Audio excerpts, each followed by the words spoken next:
يا مساء الفل عليكم حبايبي، ازيكم عاملين ايه؟ انا امنيه سامي. لسه اول مره يشوفني ما ينساش يعمل لايك وسبسكرايب عشان يوصلكوا كل جديد. شامين الريحه واصله لكم ولا مش واصله لكم؟ وصفه النهارده بقى العشق، يعني الاكله الحرشه اللي الناس كلها بتموت فيها. بجد هتبقي محترفه فيها جدا، طريقتها سهله جدا بسيطه جدا. بجد من كتر سهولتها هتفضلي بقى تجيبيه كل شويه وتخلليه وتاكلوا فيه على طول. هو بره باسعاره عالية جدا، بس طبعا هقول لكم برضو زي كل مرة ربنا يرزق كل الناس وده بيبقى رزق الناس اللي بيشتغلوا فيه، بس برضو ما يمنعش احنا نعمله في البيت. شايفين لونه بينك ازاي؟ بجد بقى تحفة ودايب وبيطلع من اللحم بكل سهولة. شايفين شكله عامل ازاي ودايب خالص. وصفتنا يا جماعة النهاردة هو الفسيخ. هعلمك ازاي تخلليه وتعمليه خطوة بخطوة. يلا معايا عشان تشوفوا الخطوات بالتفصيل. اول حاجة ودي اهم حاجة، يوم ما تجيبي السمك البوري بتاعك لازم يكون السمك فريش، يعني هتجيبيه هتشتغلي فيه على طول. ما ينفعش تاخديه وتحطيه في الفريزر او تحطيه في التلاجة وتطلعيه وتشتغلي فيه، لا، بتجيبيه من عند بتاع السمك وتشتغلي فيه على طول. بتفتحي الخياشيم زي ما انتم شايفين كده وبتنزلي بسرسوب ميه، مش عايزين السمك الميه تيجي على جسمه يعني. هتبداي بقى تنضفي الخياشيم كويس قوي، طلعي كل الحاجات اللي مش نظيفه فيه. تفتحي بقه زي ما انتم شايفين كده، انا بوريكم اهو تنظيفه ازاي. هنا كنت خلصت خلاص، بفتح لكم الخياشيم بقول لكم انا وصلت اللون ايه. بحاول ادخل لكم صباعي، بصوا شايفين يعني بمجرد ما بحط صباعي الناحيه الثانيه الاقي صباعي باين. هنبدا نجيب اي شفشه او اي مصفى نوقف السمك بالشكل اللي انتم شايفينه ده عشان ينزل كل الدم اللي في بقه. طبعا في ناس بتوقفه يوم كامل، لا انا بوقفه حوالي نص ساعه بس عشان برضو عايزه احتفظ بالسوائل اللي جوه جسمه. لو انت وقفتيه يوم كامل بالمنظر ده بطنه بتنشف والسمك بيبقى لحمه قليل قوي ويبقى ناشف. خلاص كده عدى معانا نص ساعه، هنبدا نعمل الخطوه اللي بعدها. بجيب مكان يكون التهويه فيه كويسه، بفرش فوطه تحتيه. الفوطه دي انا بستخدمها بس بخليها للفسيخ، هي فوطه نظيفه انا مخصصاها لعمايل الفسيخ. ببدا احط السمكه فيها وزي ما انتم شايفين بحشي الخياشيم مناديل، بحشي الخياشيم والبق زي ما انتم شايفين كده عشان يحاول يمتص كل السوائل الموجوده حوالين الخياشيم والمنطقه دي. وحوالي كده كل ساعه او كل ساعتين بخش اشوف السمك وابدا اشيل المناديل دي لما الاقيها مليانه دم. بعد كده ابدا احشيها من تاني لحد ما بقى هبدا احط المناديل اطلعها الاقيها ناشفه تماما. زي ما انتم شايفين بنيم السمك على جنبه وافتح له الشباك عشان يدخل له هواء، فالمنطقه اللي هي معرضه للهواء دي تنشف. وكل شويه بقول لكم لما اجي اغير المناديل انيمه على وضع تاني بحيث السمكه في الاخر الطبقه الخارجيه دي كلها تنشف خالص، وتحس ان القشره الخارجيه بتاعته بدات تطقطق كده، يعني تحس انها بتطلع من السمكه. بصوا هنا انا بوريكم اهو بطلع المناديل بتبقى مليانه دم. هنبدا نرمي المناديل دي ونحشي من تاني مناديل. العمليه دي بنكررها حوالي من 3 ل 4 مرات لحد بقول لكم لما ندخل المنديل ونطلعه بعد شويه نلاقيه ما فيهوش دم. مش لدرجه ان الدم يبقى صافي خالص، انت هتطلعي منديل اخر مرحله خالص لما تلاقيه ان كميه الدم بسيطه، بقت بسيطه قوي. هو عامه الموضوع ده بياخد يوم كامل، يعني انا جبت السمكه الصبح مثلا الساعه 12 اشتغلت فيها، بدات بقى احط لها الملح وحاجاتها بالليل على الساعه 9 كده. هنا خلاص كانت السمكه جسمها نشف تماما كله.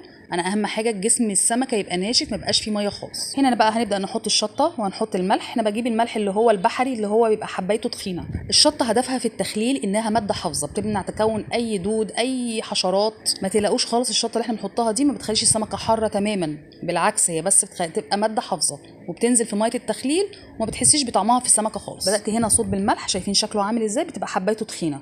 بنخلط بقى المكونات دي كلها مع بعض. انا جبت ب10 جنيه ملح وب10 جنيه شطه وحطيتهم على بعض كده وهبدا اقلبهم كويس. زي ما انتم شايفين اهو بشيل المنديل في نقط بسيطه جدا دم بسيطه قوي، وبوريكم كده بخبط على السمكه بقت ناشفه قوي ومحجره. اهم حاجه جسمها الخارجي يبقى ناشف ومحجر وما فيهوش ميه تماما. كل اللي هعمله هنبدا نحشي الخياشيم كويس قوي بالشطه على الملح زي ما انتم شايفين بعمل كده. بس كده دي المرحله الاخيره بقى. ببدا اجيب شنط بيضه كده وابدا ارش شويه في الاول ملح تحت في الارضيه وابدا ارص السمك عكس بعضه. انا هنا مثلا عامله 8 سمكات، هقسم 4 سمكات و4 سمكات، فالكيس ده هحط فيه 4 سمكات، كل سمكه بتبقى عكس بعضها. هيتوضح قدامكم المنظر بالظبط كده قدامكم. سمكه نايمه مثلا اتجاه، نحط السمكه اللي جنبها عكس الاتجاه وهكذا لحد ما نرص ال4 سمكات جنب بعضهم.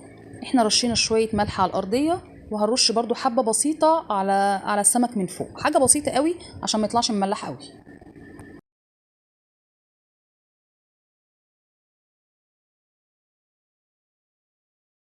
هنا بقى خطوه مهمه، بحاول اطلع الهواء كله من الكيس واربطه ربطه كويسه زي ما انتم شايفين كده. حاولت اطلع بقدر الامكان اي هواء موجود جوه الكيس وهكذا بقى. ربطت اول كيس هدخله في كيس تاني وهكرر العمليه دي في 4 اكياس، يعني هحط السمكه في 4 اكياس. اخر مرحله بقى ببدا اجيب السلوتيب العريض وابدا الف داير ما يدور حوالين الكيس بتاع السمك. اخر طبقه وهي الخامسه بجيب بقى كيس اسود كبير قوي كده ابدا اغلب بيه اخر طبقه خالص. هنا كنت خلصت الكميه كلها، هبدا بقى اخر طبقه تماما اللي هي السته والاخيره.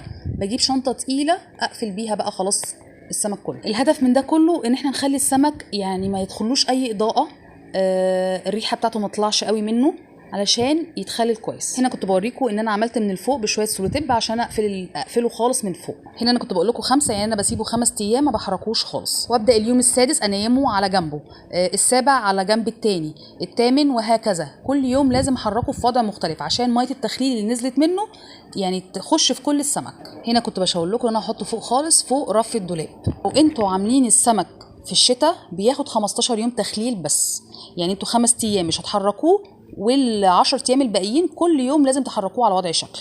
لو انتوا عاملينه في الصيف بياخد من حوالي من 10 ل 12 يوم وهكذا. ال5 ايام الاولانيه ما تحركوش خالص، ال7 ايام الباقيين هتبداوا تحركوا كل يوم في وضع مختلف. يا ريت ما تكتروش في فتره التخليل بتاعته، لان كل ما تكتروا ايامه كل ما بيزيد ملحه اكتر، كل ما يتهري اكتر ويبقى مملح اكتر. طبعا عشان في الصيف فانا قعدته 12 يوم بس، وببدا افتح عليه زي ما انتم شايفين. هنا خلاص كان خلص زي ما انتم شايفين كده. ببدا امسك السمكه بقى واحطها في اي صينيه، انضف بقى، اشيل القشور اللي بره كويس قوي، وابدا افتح قلبه واشيل اي حاجه مش نظيفه جواه. ويستحسن تحطوه في علبه بشويه زيت في الفريزر وما تاكلوهوش قبل ما يعدي عليه ساعتين في الفريزر. يستحسن السمك يتاكل بعد ما يتعرض لعمليه التجميد في الفريزر، مش شرط يتحط في الفريزر وهو متنضف. ممكن تاخدوا سمكيه بس تنشفوها من الميه الخارجيه بتاعه التخليل دي، تحطوها في كيس نظيف وتدخلوها الفريزر تتجمد بس ساعتين، لازم تعرض لعمليه التجميد. هنا انا كنت نضفته بقى وبحط عليه شويه زيت وهحطه في علبه واحتفظ بيه بقى في الفريزر لوقت الاكل. بجد يا جماعه مفيش اسهل من كده. هي خطوات انا طولتها عليكم شويه عشان افهمكم كل حاجه بالتفصيل، بس لما هتيجي تنفذيها هتلاقي خطوات سهله جدا وبسيطه جدا، والموضوع ما ياخدش معاكي اي حاجه. هنا كنت بوريكم قد ايه السمكه كانت دايبه، ولا طعمها كمان كان خطير. معلش لو كان الفيديو طول معاكم شويه، بس انا كنت بحب اعرفكم كل حاجه بالتفصيل.